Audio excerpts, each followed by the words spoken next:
मेरा नाम है श्री दिगंबर पूर्णम गिरी। जब मैंने शास्त्र पढ़ा और उसमें यह आया कि जब महाप्रलय होगी तो 12 सूर्यों का ताप इस पृथ्वी पे गिरेगा जी।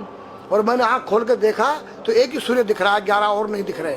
मैंने उनसे तर्क किया कि 12 ही लिखा है, गलत लिखा है कि 12 सूर्यों का ताप पड़ेगा, एक ही सूर्य 12 कहाँ है? तो उन्होंने कहा बेटा ये सत्य लिखा है। जो वर्तमान में हमारा सूर्य का प्रकाश आ रहा है ये केवल 8% आ रहा है। 92% योजन पृथ्वी पर रुक जा रहा है, जो अल्ट्रावेटिक किरणें जिसको कहते हैं। ओके। यहाँ केवल 8 आ रहा है विटामिन डी को लेकर रेडियम से युक्त होकर। जब योजन पृथ्वी फट जाएगा, टूट जाएगा तो 12 अट्ठे 96 डिग्री जब तापमान आएगा तो 12 सूर्यों का ताप पड़ेगा। ये पूरी पृथ्वी आग का गोला बन जाएगी। नागा का स्वरूप है जी, ये महादेव का स्वरूप है जी, एक बालक का स्वरूप है जी। बालक में क्या चीज नहीं होती है? निर्मल मन जन सो मोई पावा, मोए छल छिद्र कपट नहीं सुहावा। तो बच्चे के दिल के अंदर न काम है, न क्रोध है, न लोभ है, न मोह है, न मद है। वो नंगा किसी तेरी गोद में बैठ जाए, नंगा उसकी गोद में बैठ जाए। तो नागा का रूप एक बालक का स्वरूप होता है जिसके अंदर से विकार रहित हो जाए, उसका नाम नागा है, सन्यासी है, संन्यासमया, तीनों गुणों से रहित हो जाना। ये जो गांजा भांग है ये क्या करता है? तुम्हारी मनोशक्ति को जो है बुरे कामों से डरा देता है। या तो कोई यूज करके देखे। दारू जो है वो तुम्हारी मनोशक्ति को उत्तेजित करता है, पिछली बातों को याद दिलाता है। दूसरा तुम्हारी जो है भांग गांजा तुम्हारी काम वासनाओं को जो है दबा देता है। तो नारी के नंगे स्वरूप को 5 व्यक्ति देख सकते हैं। मेरे पास एक डिश है और जो चुटिया होती है एंटीना है, जो तुम्हारे जो यहाँ से कुछ तरंगें बाहर को जाती हैं, कुछ अंदर को आती है। 5 कर्मेंद्री, 5 ज्ञानेंद्री, 10 उस रथ के घोड़े हैं और बुद्धि रूपी उसमें लगाम है और ज्ञान रूपी चाबुकर बोलने वाला इसमें स्वयं सारथी कृष्ण है। तो आज हमारी संस्कृति बदली गई। ये आज हमारे लड़के लोग खड़े होकर पेशाब कर रहे हैं। ये हमारी संस्कृति नहीं है। न मुसलमानों की संस्कृति है न हिंदू की खड़े होकर पेशाब करना। जैसे अगस्त मुनि ने 3 चलू में समुद्र पी दिया। मैंने पूछा महाराज वो मामा जी का कितना बड़ा पेट था? वो पृथ्वी पर रहता था, क्या पृथ्वी से बड़ा था उसका पेट जो सारे समुद्र पी गया? मैंने कहा नहीं बेटा, वो एक साइंस थे, उस काल की वैज्ञानिक थे। उन्होंने ऐसा केमिकल डाल दिया कि पानी के 2 भागों में बढ़ गया, H2O हो गया और वो आकाश में उड़ गया। आज का जो नौजवान है ये साइंसवादी है, ये हमारी भौतिकवादी और जो हमारी धार्मिक आध्यात्मिक बात को नहीं मानेगा। इसको तुम साइंस के द्वारा अध्यात्म को मनवाएगा तो मानेगा। जैसे मैं सूर्य को जल देख करके मैं हर बीमारी का इलाज कर देता हूँ। बताओ कैसे? कैसे बाबा? सूर्य उदय हो रहा है, ये जैसे सूर्य मान लो इसको जी, और मैं यहाँ खड़ा हूँ तो हम दोनों एक ही डिग्री पर हैं जी, सीधा। इसकी जो किरण आ रही है वो सीधी आएगी। जी, मैंने स्नान किया, जी, मेरा बदन गीला है जी, और मैंने तांबे के लोटे में जल भरा तो तांबा कॉपर है, कॉपर में जब जल भर दिया तो कॉपर वाटर हो गया। राइट। और मैं अपने सिर के ऊपर से गिराया जी, और सूर्य का प्रकाश उसमें विटामिन डी रेडियम को लेकर टकराया जी, तो क्या बनेगा? रेनबो बनेगा, इंद्रधनुष बनेगा, 7 कलर बनेंगे। जो हमारे 7 कलर सूर्य के 7 घोड़े हैं। अब उसमें जो हरा रंग है वो क्लोरोफिल का है, जो पत्तियों में पाई जाती है। विटामिन डी और रेडियम से लैस है। वो मेरे मस्तक पे, मेरी आंख पे, मेरे कंठ पे, मेरे हृदय पे, मेरे फेफड़े पे, मेरे लीवर पे, मेरे पित्त पे, मेरे आमाशय पे, मेरे गुर्दों पे जब वो गिरेगा क्या करेगा?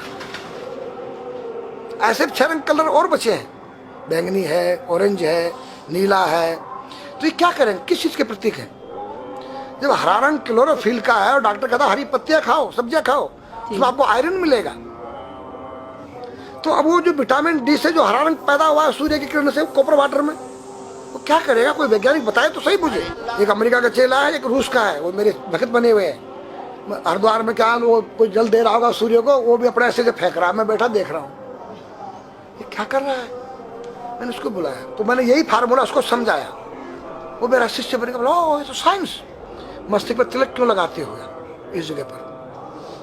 पहले लगता है पीला, फिर लगता है लाल, फिर लगता है सफेद।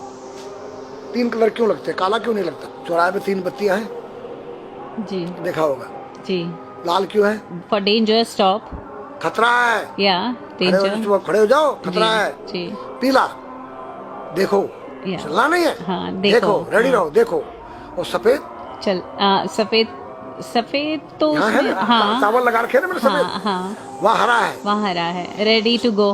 गो, या हरा गो है। जी। नहीं सफेद, अगर युद्ध हो रहा है, गोलियां चल रही है, सफेद झंडा लहरा दिया जाए। पीस, शांति का प्रतीक है। चावल ठंडा होता है, और हमारी यहाँ पर सुषुम्ना नाम की नाड़ी है, जी।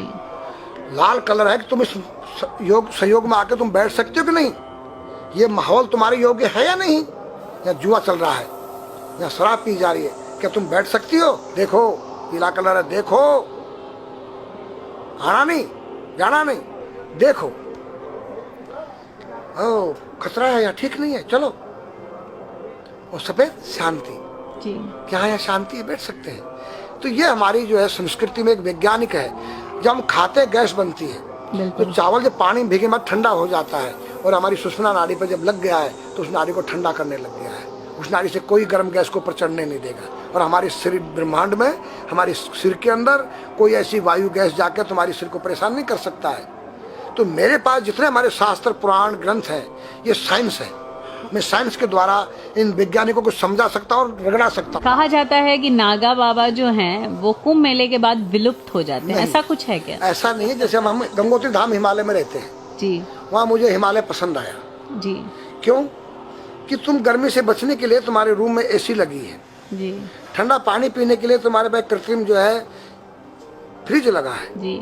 हवा लेने के लिए तुम्हारे को पंखे या कूलर जो है कृत्रिम लगे हैं, लेकिन भोलेनाथ बाबा ने मेरे लिए नेचुरल एसी लगा रखी है, और नेचुरल फ्रिज लगाया है, नेचुरल पंखे लगे हैं। तो जब मैंने सब कुछ त्याग दिया, छाती में तो मैं कुछ लेके नहीं जा सकता हूँ, चाहे मेरे पास अरबों खरबों रुपया, जी खाऊंगा मैं उतना ही जितनी मेरी पेट के अंदर भूख है। पढ़ना लिखना ये तो सहज चातुरी, काम धैन मन बस करन गगन चढ़न मुश्किल। काम धैन मतलब अपने वीर्य को कंट्रोल करना, अपने मन को कंट्रोल करना, और अपने प्राण को ब्रह्मांड में यहाँ ले जाना। ये खोपड़ी क्या है? ब्रह्मांड है, उसको कहते हैं समाधि। सारे शरीर के प्राणों को इकट्ठा करके इस ब्रह्मांड में मस्तिष्क में ले जाके बैठ जाना, जिसको ब्रह्मरंध्र कहते हैं, उस गुफा के अंदर। ये तीन वस्तु मुश्किल है, बाकी सब आसान है। अपरिग्रह मतलब उतना रखो जितना तुम्हें आवश्यकता है, अधिक मत रखो। अब तुम अष्टांग योग जो है पतंजलि लगा रहे हो, और व्यापार बिजनेस चालू है, मेरी दूध को ले लो, टूथपेस्ट ले लो। अब मेरा आयुर्वेदिक अंडरवियर आ गया है। मैंने बोला वो कैसा है कि मैंने गंगा जल में जड़ी बूटे के रस में धागे भिगोए थे तब बनाया था। और मेरा दावा है कोई कितना योग कर ले, कोई स्वस्थ नहीं रह सकता है। क्यों? खान पीन तुम्हारा केमिकल, वायु में तुम्हारा केमिकल, पानी में तुम्हारा केमिकल। अब जो तुम आरओ का पानी नहीं पी रहे हो, उसके पानी के गुण ही नष्ट हो गए सब। उत्तर को सिर करके सोना क्यों मना किया है साइंस ने? हमारे शास्त्र मना करते हैं। हम उत्तर को सिर करके सोएंगे, दक्षिण को पैर करके। हम जब उठेंगे तो हमारी दृष्टि कहाँ? दक्षिण की तरफ जाती है। दक्षिण में यम का वास होता है।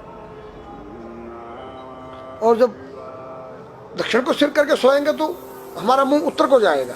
उत्तर हिमालय है, भगवान शिव का कैलाश है। साइंस कहता है कि पृथ्वी के उत्तर ध्रुव दक्षिण ध्रुव है। पृथ्वी कैसी है पता है? तेरा सिर, सेम तेरा चेहरा 23.5 डिग्री के अंश पर है। ये थोड़ी सी चुटिया नाप लेना अपनी प्रकार लेकर के। तुम भी नाप लेना, तुम भी नाप लेना, मैं भी नाप लूँ चाहे। ये थोड़ी सी चुटिया 90 पर नहीं है, ऐसे तिरछी झुकी हुई है। ये चुटिया ये थोड़ी है, 66.5 डिग्री का कोण बनाती है। तो ये जो चुंबक मैग्नेट पावर है, उत्तर से नॉर्थ से साउथ तक, हम जब सिर उत्तर की तरफ करेंगे तो ये नॉर्थ है, वो नॉर्थ है। नॉर्थ को नॉर्थ धक्का मारेगा तो तुम्हारे दिमाग में और तुम्हारे हार्ट में डिस्प्लोजन होगा और बैलेंस बिगाड़ेगा। इसलिए साइंस में कहता है कि उत्तर की ओर सिर मत करो, और हमारे शास्त्र भी कहते हैं कि उधर मत करो, उधर दक्षिण की तरफ यम का वास है, उनकी तरफ दृष्टि पड़ती उठते ही। मतलब एक कहने का फर्क है, एक चीज एक ही है। आज हमारे पास योग की विद्या थी, वो गायब हो चुकी है।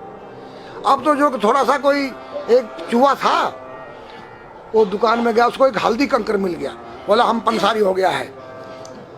हल्दी मिल जाने से पंसारी बन गया।